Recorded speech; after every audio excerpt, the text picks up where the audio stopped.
So welcome to our open house. For those of you who are not able to make it tonight for the live session, we are going to be sending this playback link for you at a later time. Joining us tonight, we have myself. I am Dr. Tammy Roehling. I am the director and associate professor in the program. We will also have Jennifer Beal, who is our assistant director. We have Tim Flores, who's on. He is our enrollment advisor, and I'm sure probably most of you, if not all of you, are working with Tim. If you're not working with him yet, you will be working with him. And then we also have two of our very recent graduates. We have Robinson Ang. He just graduated, and he came to graduation in June, as well as Donna Agato. She is also here as well. And I kind of grabbed some pictures of them from our June graduation ceremony. So they're here to talk to you. We're not paying them at all. We met them in June when they came to campus. We thought they were wonderful, and we asked them to join us today to give you very honest, candid answers about being in the program. So just very briefly, ATSU, it was established in 1892, which makes our university 133 years old. And it was founded by Dr. Andrew Taylor Still. He was the founder of osteopathic medicine, or the DO medicine. And so this is his university that he had started. And we are made up of 3 different campuses. That Jennifer and myself and Tim, we are on the Arizona campus, and we do have 7 colleges or schools, and we are accredited we have regional accreditation, which is the highest accreditation a university in the United States can have, and we are accredited by Higher Learning Commission of the North Central region. So that's something to keep in mind as you're looking at other programs, whether they do have regional accreditation. So I listed here our mission, but I will tell you, if you were to talk to any employee here at AT Still University, I will say it's whole person healthcare and serving the underserved populations. We truly, we do follow everything, but I think those 2 really stand out. And whenever, as a faculty, staff, program directors, anything we want to do, we have to show whatever our ideas are, how that meets this mission. And I will say we definitely walk the walk and talk the talk for those different attributes. Our leadership team, our dean is Dr. Ann-Lee Birch, and she is a physical therapist, which is wonderful to have your leader of your college be an APT. Our vice dean, she's a speech language pathologist.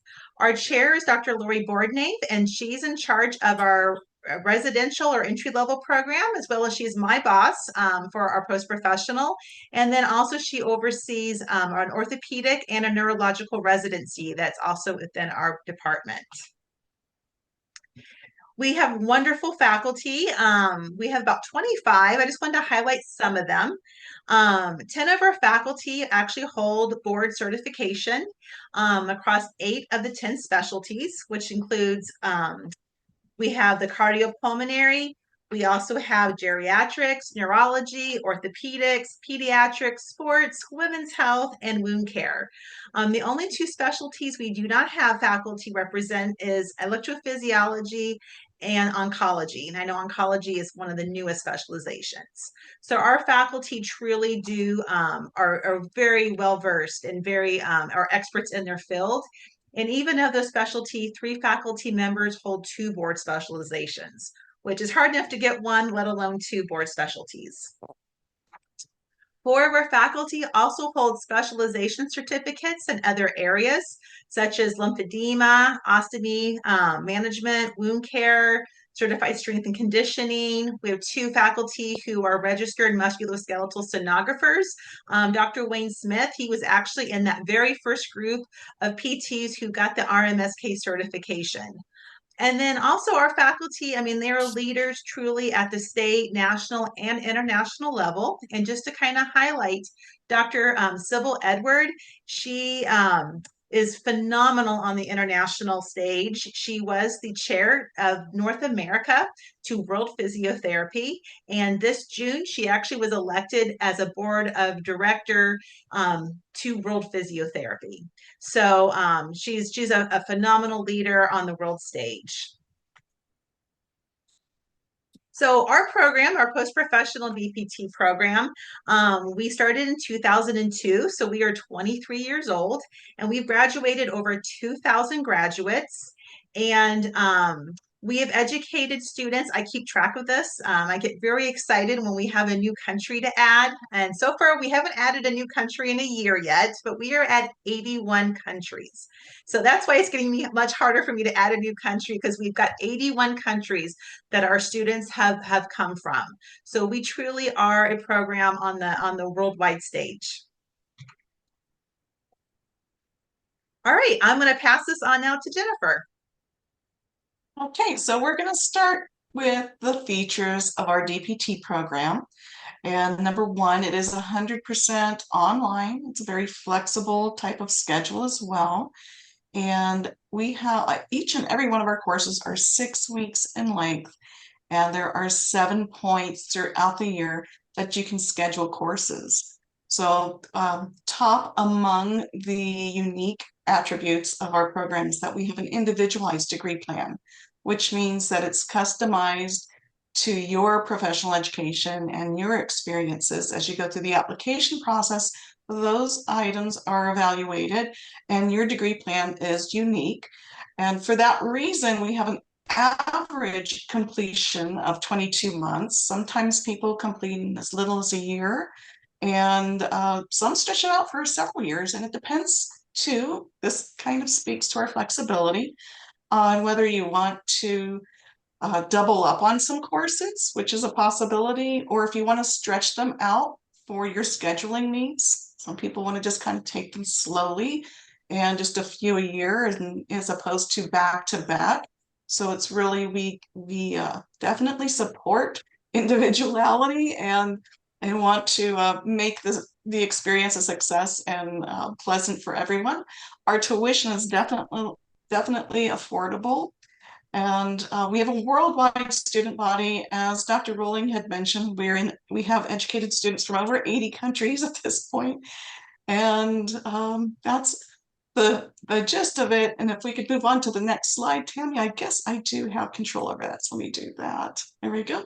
When we're speaking of the DPT requirements, what we need for our applicants are to have a license or eligibility to practice in good standing. So that means it can be here in the US, it can be, as I mentioned, anywhere in the world. Obviously, for educating all over the world, you can, as long as you're eligible to practice, that is what we're looking for.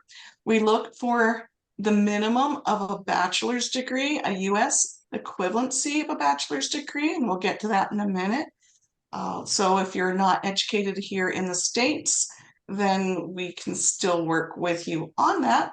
And a grade point average of 2.7 on a 4.0 scale, but that is not the end all and be all. We do have a conditional acceptance option available. And that one thing that's very necessary is that people are proficient in both reading and writing English, for obvious reasons. When you're on a I can't advance to the next, but when you're in an online program, you obviously need to be able to write and read in English. So let's take a look at options for the internationally trained physiotherapist. We've got lots of options for everybody, and among them, even for our internationally trained students, we have full degree options, non-degree, or a combination thereof. Right, so under the full degree option, this is an ideal choice for internationally educated physiotherapists also who have completed the US equivalent of a bachelor's degree in physical therapy. It is a clinical degree, and it lets you rise higher in your level of care and advanced knowledge, and while you're still working in clinical practice.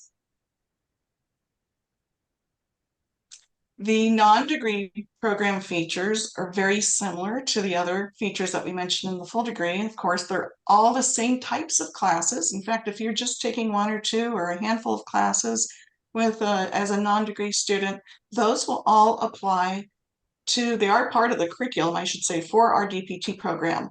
So they're interchangeable. They are 100% online, of course. As we mentioned, they often act as a stepping stone to the DPT program.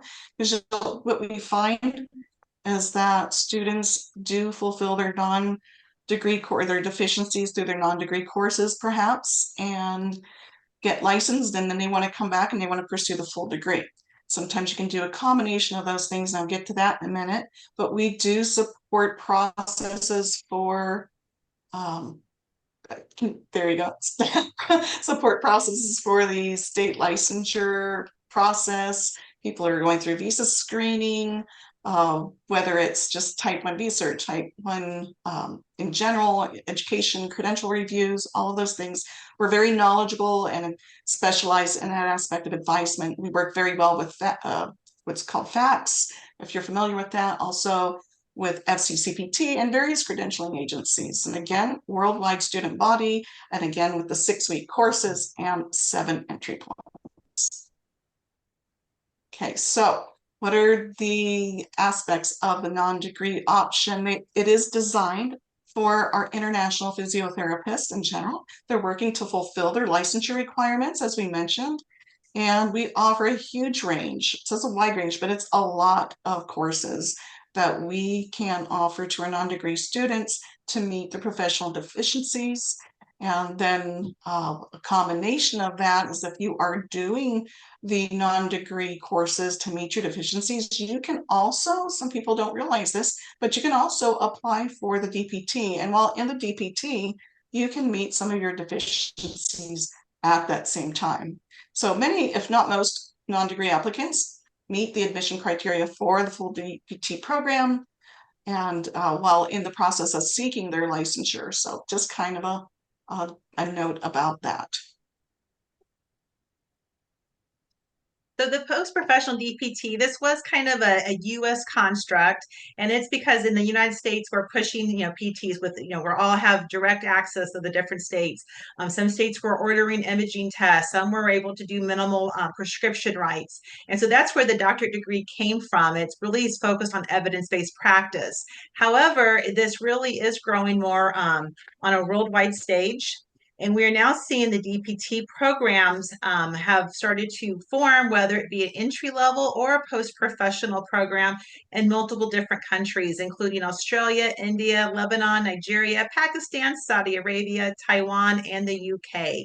And I'm sure there's more. Those are the ones I am personally aware of. So it started in the US, but it's growing more internationally. And so we do have students who want to come to the US. This is our standard. All of our entry-level programs are DPT, so they want to be able to have that parity. And then also some are in their own home countries. They have no plans on immigrating to the US, but they want to have this DPT because they want to be ahead. They're seeing that this is coming possibly to their country, and they want to make sure they have that degree and be ahead of the game. All right, so Tim, you want to talk about the application process? Certainly. Is everyone ready to get enrolled? So I'm the person you're going to talk to when you start getting things pulled together, and I'll just go through this, summarize it, because there's a lot of details, a lot of things to cover, and I'll email you the details and we can talk about all that stuff. So when you're applying, yes, you'll reach out to me. And just like I think we already went through the transcripts, all that information that Jennifer talked about. Yeah, official transcripts would need to be sent to my office from any schools that you were awarded a degree. Obviously, a bachelor's at minimum for your PT degree. Sometimes I get master's too. Any transcripts for advanced standing. So if there's transcripts from like a graduate program, you might have took some classes. And you think that those can be evaluated for credit, we can do that too as well. So official transcripts, there's a letter of recommendation that can come from a colleague or supervisor. There's an employer verification form to complete. Let me think here.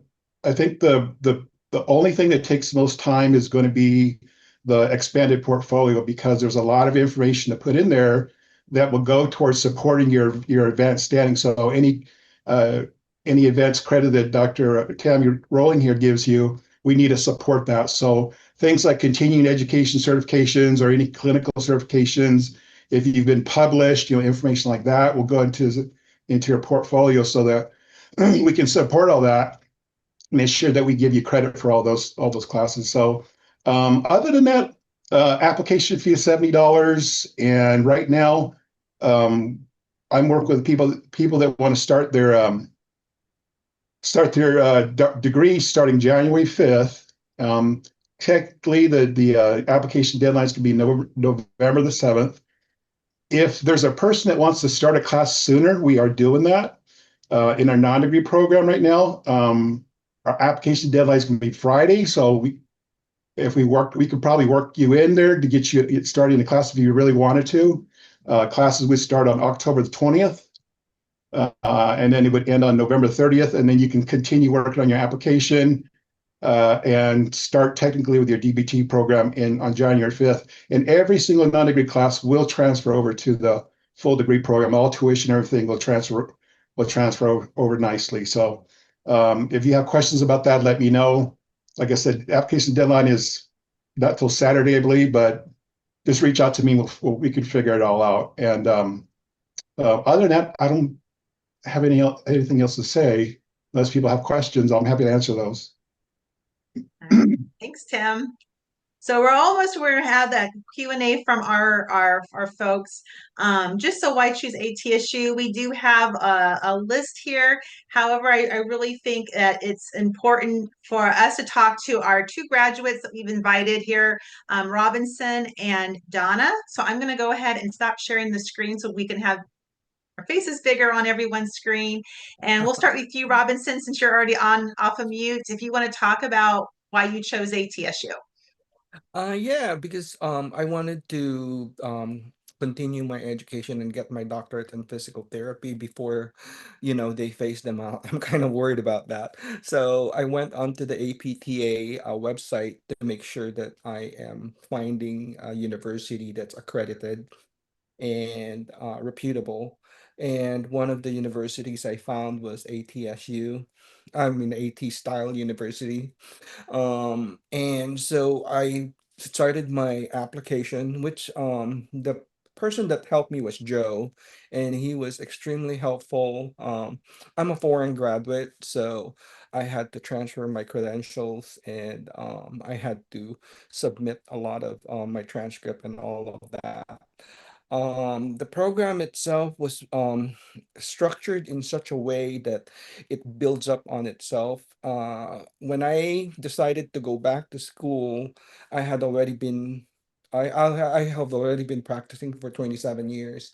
And so I was kind of very hesitant about, going back. And I was really kind of scared. So it was very reassuring that the faculty was very helpful, and they were really supportive, and they reassured me and helped me with my concerns. So it was a great program. I really enjoyed it, and I'm very glad I did it, because after I got my degree, I feel like it opened up a lot of opportunities that I didn't have just having my bachelor's as a physical therapist. Thank you, Robinson. And then Donna.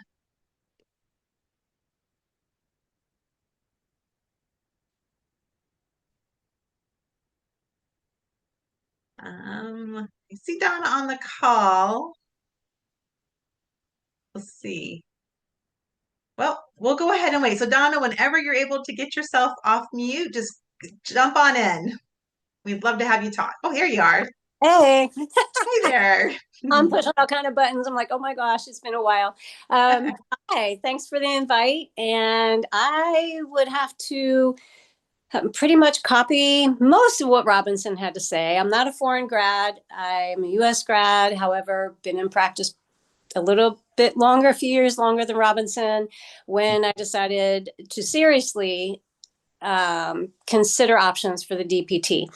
I had looked at it for years. I'll preface that by saying I am a military spouse, so there was a lot of consideration into timing of pursuing this degree as we traveled around the world, have 4 kids, and the financing of it. So the timing was right over this last couple of years. I got serious looking at different opportunities, different programs, and discerning which one was a better fit. I have one current colleague that is a grad of the ATSU post doctor or the DPT program.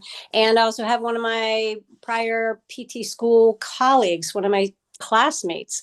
So they both had great things to say. I liked that the tuition was fixed. There was no surprises. It is what it is. And I found the portfolio to be surprisingly encouraging, because I was really concerned, like Robinson shared, just kind of scared to really take this commitment, to see it through. But I really wanted to bring myself up to the industry standard. And working through that portfolio, I really had to dig back, the number of years that was allowed on the submissions. And I found that it was in my benefit to have taken that time to be thorough with everything that I had been credentialed in, that I had attended, that I studied. I have a little bit of advanced privileges because I do work on a military base. So having those privileges also worked in my benefit on the portfolio. So that really spurred my encouragement and my confidence.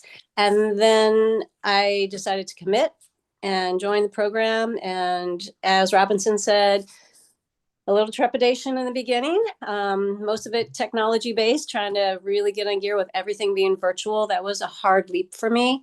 However, professors were amazing. The support was fantastic. And I found, as Robinson said, each course, each assignment, even all the way down to getting the capstone done, everything built on each other. The capstone had me fearful, but by the end, I'm like, oh my gosh, I'm so prepared to do this. I just felt that gaining traction as the program went on. So super pleased. I'm excited that I did it. And I think ATSU is something I would recommend. Thank you, Donna. You're welcome. So does anyone have, let me just see here, before we open up to questions, I'll just share the last couple of slides that we have, and then we'll open it up. So they kind of talked about a lot of the things. So this is a slide just to show if you have any details, there's our URL, Enrollment Advisor, Tim, really, I know Robinson mentioned he talked to Joe. We now have more Tim handling all of our folks. And there's, if you want to apply, it's apply.atsu.edu. And I really wanted to share this because this was a picture of our graduates who came in June. And so, and if you look how big the diplomas are, honest to God, they are this big. They're huge. Or you have to get a 16 by 20 frame when you get your diploma to put on your wall. So I just love this picture because everyone is so happy. So anyways, we are here to answer questions. So please, if you're on this call, if you have any questions, please feel free to take yourself off mute and ask, or you can type it in the text box. Any questions for me, Jennifer, Tim, Robinson, Donna? Okay, we got our first one here. Question for Robinson and Donna. Did either of you work while earning your DPT? And if so, how did you manage it? Yes, actually, I did work. Oh, sorry, Donna. Go I ahead. jump in right away. Yeah, sure. I was working a full-time job and 2 PRNs while I was doing my DPTs. So it's really workable. What I find very helpful when I was doing it was start early, don't procrastinate. Like I would get started like on Monday and then do a little bit more on Tuesday. And then, by Wednesday and Thursday, I'm already wrapping up whatever coursework I need to do. So just a little bit each day. I would say I spend maybe 1 hour, 2 hours maybe a day. And I was able to, it was manageable, definitely manageable, working one full-time jobs and 2 PRNs on the weekend.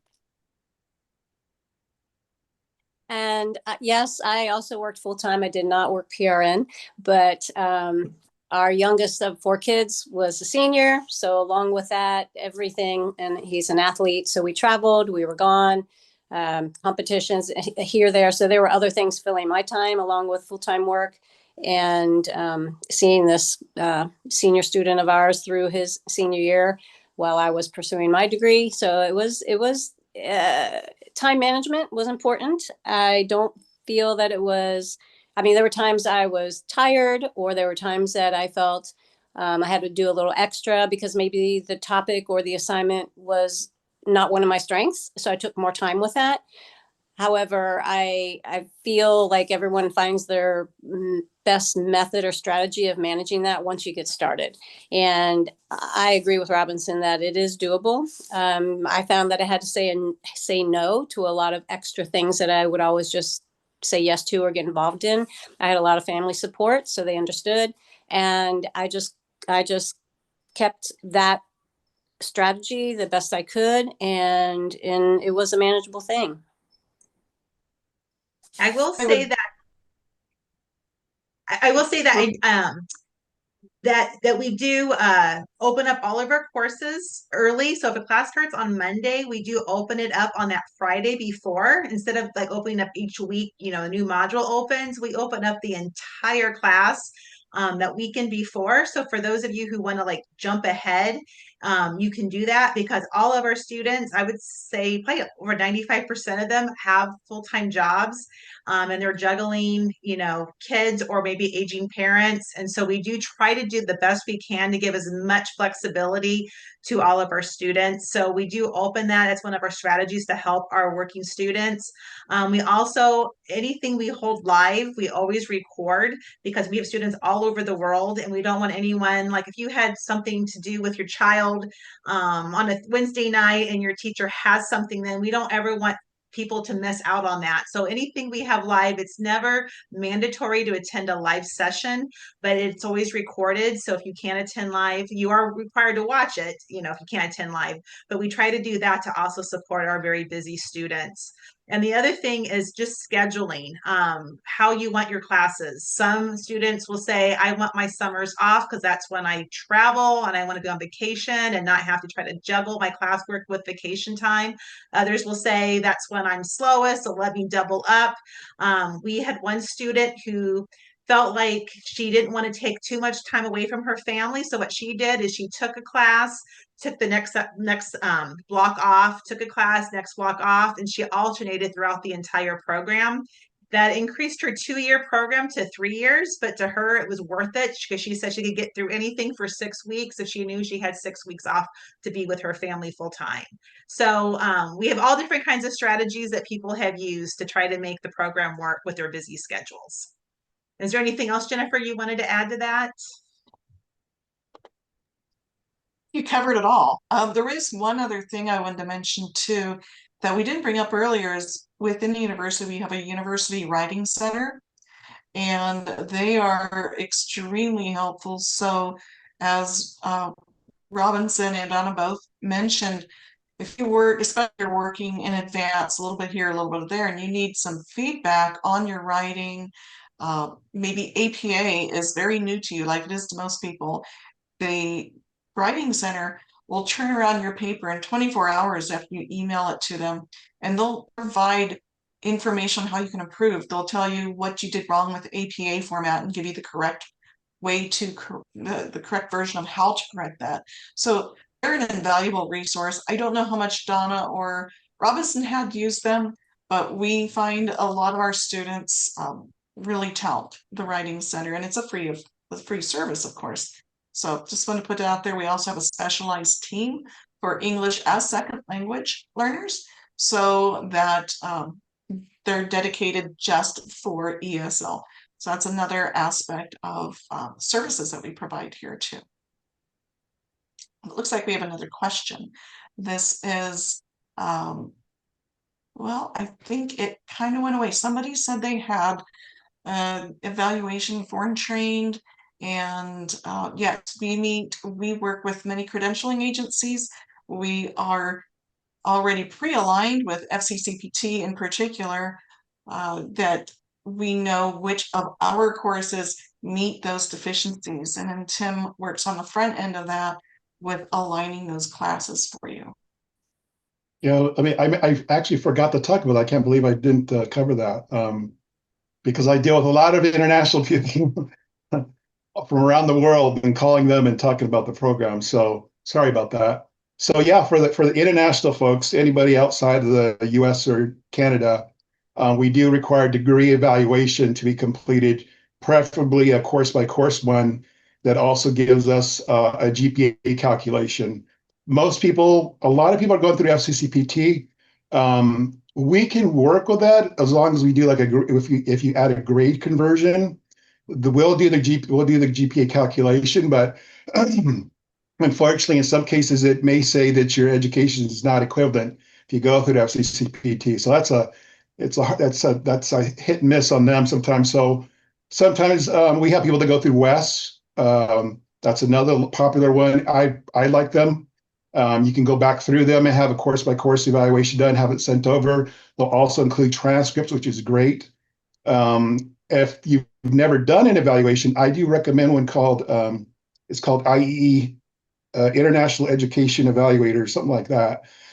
Yet again, I can email you all these details, but they are really good at giving us all the information that we need, as well as sending us transcripts. So they can usually get things done within about 3 weeks, which is mind blowing because a lot of these other companies take like 4 months or 3 months to do an evaluation and then get it over to us. So I highly recommend those. But yeah, international folks, to add upon those transcripts and everything, yeah, a degree evaluation would be required. And I want to add, if you are going to use IEE, make sure you talk to Tim first because he can give you the link, or it's links on our website because there is a discount. We are partnered with them. So if you go through that route, you won't have to spend as much money than if you were just to contact them on your own. I just put Tim's email in the message box too. So if anybody wants to copy that down, this will also come as a recording to everybody that attended. So, if you need to reach out to him, hit him up with an email and he's pretty quick to respond. Yeah, it's better just to reach out to me, or also under my email signature, there's a link to my calendar, my work calendar. So you can go in there and set up a phone meeting with me that with the best time that works for you. So, but when I go over the the degree evaluation companies, that's that's some questions I might need to ask you too, so I can get a better understanding of what situation you are in, and then give you advice of which route you could probably go that's probably better or cheaper, or quicker, or whatever. Any other questions? Wearing his ATSU jacket there. Tim's got his hat on. So Robinson or Donna, is there anything you want to talk? I mean, they might have questions about your assignments, like what kind of assignments, or anything you think that they might want to know. Yeah, actually, I forgot about the University Writing Center until Jennifer mentioned it. I use the University Writing Center extensively because and I use the English as second language for the foreign trained. Um, you know, they were extremely helpful, and like Jennifer said earlier, they give you back your papers within 24 hours to 48 hours on the longer ones. But yeah, they have been so helpful. I learned a lot also, and what I noticed is with my writing skills was the further I got into the course, the better I got. And that also helped me professionally during my documentation and my chart writing. And the course has also given me opportunity to understand like a lot of subjects, that some of the subjects that I was very um worried about, like statistics and quantitative analysis. But now that I'm reviewing for my board certification for geriatrics, it's coming in very handy because these are subjects and courses that we've touch on during my journey to get my DPT, and it's really extremely helpful. So And then how about you, Donna? Yeah. Can you hear me? Yes. Okay. I also forgot about the Writing Center. I didn't use it extensively, but I did use it. And I learned a whole lot more by having my work corrected and turned around to me than if I was trying to figure it out myself, even with APA manual, which my goodness, I'm so glad I bought the hard copy of that. I mean, it's a wonderful text, but the Writing Center was phenomenal. And the turnaround time is legit, and their willingness to help and be available was really impressive. And I did find also, Robinson had mentioned earlier about trying to work, he would work, he knew what his sequence was and working ahead or working before the due date of assignments. I found that I also kind of found what worked for me and took advantage of Saturdays and Sundays. I would work a little bit more, and because assignments were released early on a Friday, and if I already turned mine in for the current week, I would go ahead and start the reading, start the visual modules or video modules, and start the research for anything that we had to do during spring break, Thanksgiving break, Christmas break. Sure, it would have been great to do nothing, but I thought that's not going to work in my favor. So I would, get the reading done, or I try to get through some of the material. Those opportunities really helped smooth out the times that things got a little chaotic, and they do in life and work. So I think everyone finds their own strategy that works best. And I agree that the staff and the professors are more than supportive and understanding. I just know in our cohort, Robinson had some challenges with weather and property, and we have another classmate who is the primary caregiver of a special needs child. We had, life happens. However, I really feel that if someone is going to do this was the school and the staff and the way to go. I was so impressed with the human aspect of the academic program. Thank you, Donna. I mean, I do know we do try to make sure we support everyone. I know with natural disasters, we're always watching the news. We see a hurricane coming. I try to reach out to everyone who they think the hurricane's going to be impacting to let them know, don't worry about schoolwork. We're here for you. We're going to work with you. Be safe, get through your, when things are settled. I remember when Hurricane Maria hit Puerto Rico in 2018, we had 25 students that lived on the island that were absolutely devastated from that hurricane. Some didn't even get electricity, water, power for 6 months.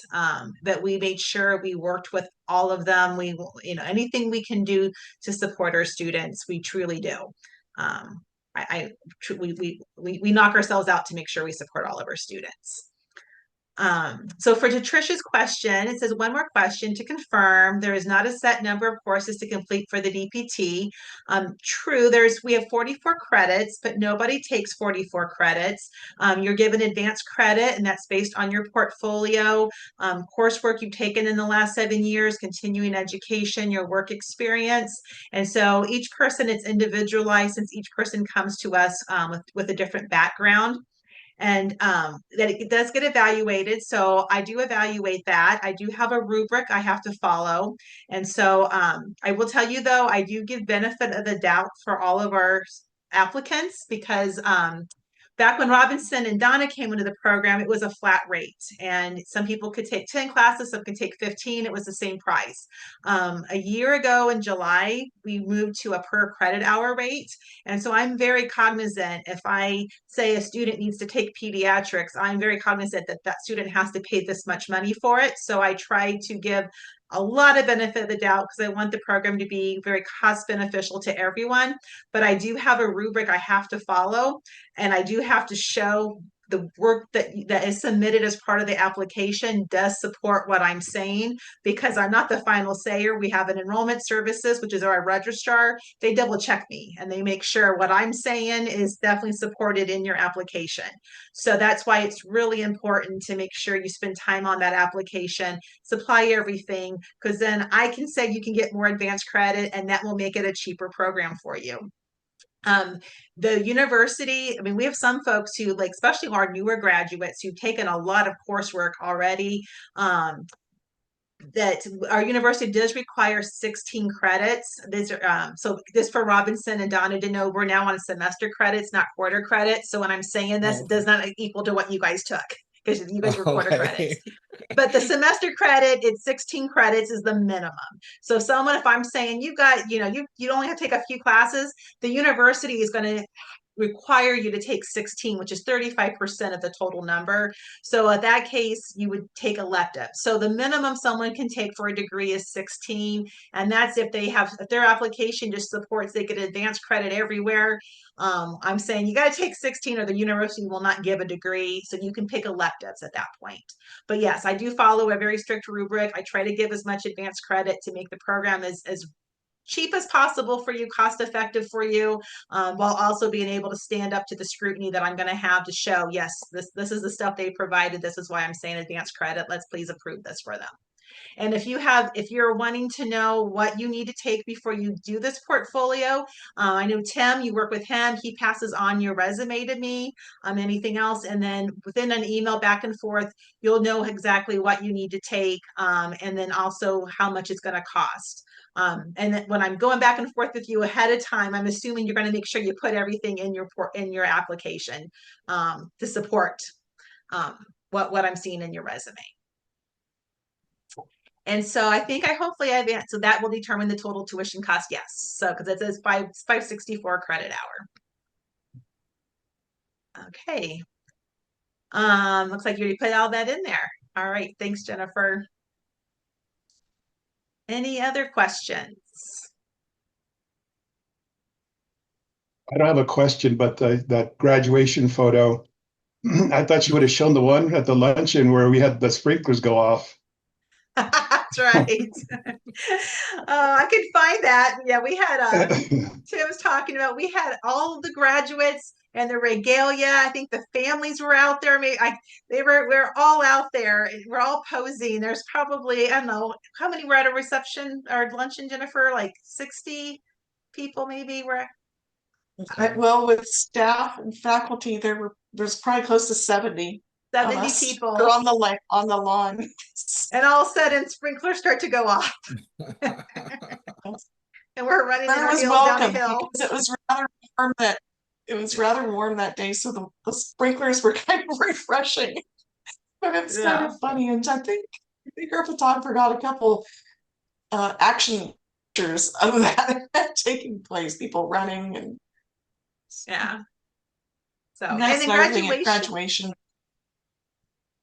we have a photographer that comes out, and once she's a professional photographer, she does a wonderful job. We've had her return probably 4 years now, and she takes the most amazing candid shots along with group shots. She'll even do a headshot for you if you're needing it, and then those get produced and a link to be able to download those free. There's no copyright on them or anything like that, so you can take them to Walgreens or wherever at your favorite photo production place and get them printed out if you wish.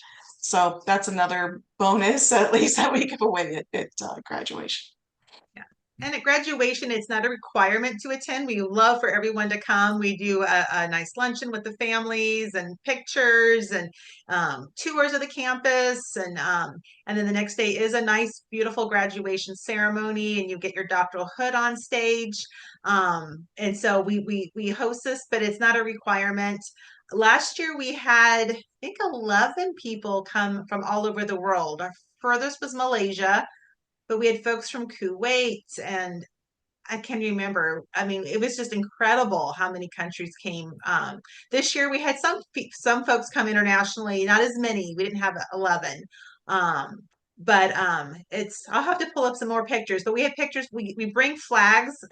Jennifer, she was her idea to have everyone have flags of the country that they're representing, where they're from, and that way you can kind of just see. It's like the United Nations. It's everyone's got their own flag, and it's very, very colorful. We'll say that. And yeah, that's one year we had probably, I can't remember her name, but she brought, she lived here, but 11 of her relatives from India came and they filled up 2 different tables. yeah. I think our highest was someone from the Philippines one year. They brought 28 Oh, family wow. members. Remember that? That might have Wow. been before you Wow, came. that's a lot. That's a Yeah, village. yeah, it was pretty cool. That's a village. So, Well, it takes a village. The graduation was very nicely done. I'm very happy that I'm very glad that I did it, because at first I was debating, I was like, oh, should I go? I'm so busy, I gotta fly out there and stuff. But then I'm thinking to myself, this is kind of once in a lifetime event that you have to experience. So, and I do have some colleagues that are alumni of ATSU also, and some of them didn't go, and that's what they told me. They said they regretted not going to the graduation because, after all that hard work, they felt like they should have gone. So I made sure that I attended the graduation. Yeah, I would have to. Can you hear me? yes. Yes.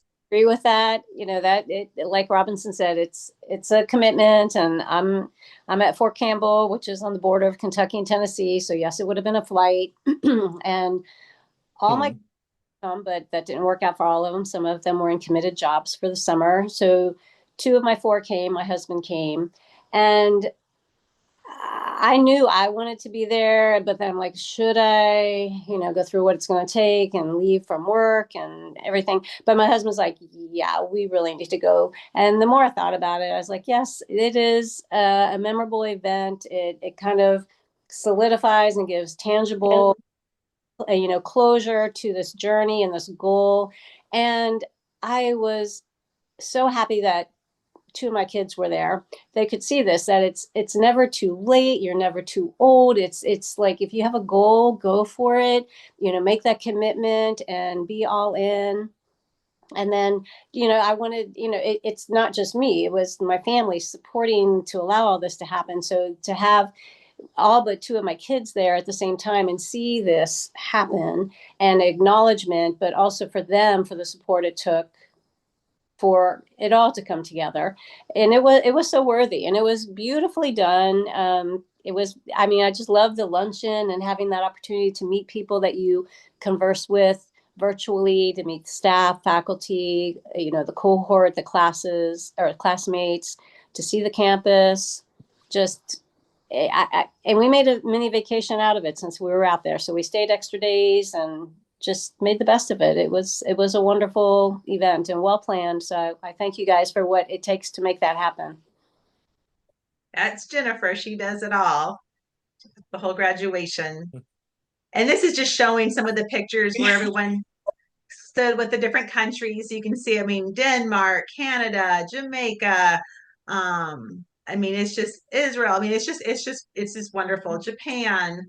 And then this is, I guess it was just the graduates that were out when the sprinklers, maybe, that this is Yes. a picture of people running. That's so funny. So, Glad nobody fell down. Nope. yeah. All right. Any other questions? I know this is on a Tuesday night, and we don't want to take anyone's time, and we want to make sure everyone's got questions answered. Last call. I'll just add something. Yeah. So if anyone has a resume they want to be reviewed, go ahead and email that to me. Preferably an updated resume that goes back at least 7 years with some decent detail in there about your work experience, and then just send that to me and I can send it over to Tammy. And if you don't have that, I don't want that to stop you. Send whatever you have. It'll just mean I'll have to ask you a lot more questions in my email. I typically say, these are the classes you'll take, these are the classes you'll get advanced credit. And then if I can't tell, I'll have a section of, these are questions I still have for you. And then you'll have to respond to those questions. So, all right, everyone. Well, thank you so much for coming tonight. We appreciate, and Robinson and Donna, thank you so much. I'm going to follow up with you with an email because I want to send you some nice gifts for talking tonight and giving up your Tuesday evening for us. Thank you for giving us the opportunity. I hope, we encourage people who are on the fence to, take the leap of faith. Yeah. Well, thank you. We do track how people hear about us. And I will say a third of our students is word of mouth from someone else they know who's been in the program, which to us is an incredible compliment because that means that we're doing something right for our graduates and students to encourage others to come to us. So we truly do appreciate that. We're very proud of that. All right. Well, thank you, everyone. Have a wonderful evening. Thank you. Bye. Have a great Thank night. you all. Goodbye. Hope to hear from you all. Bye. Bye-bye.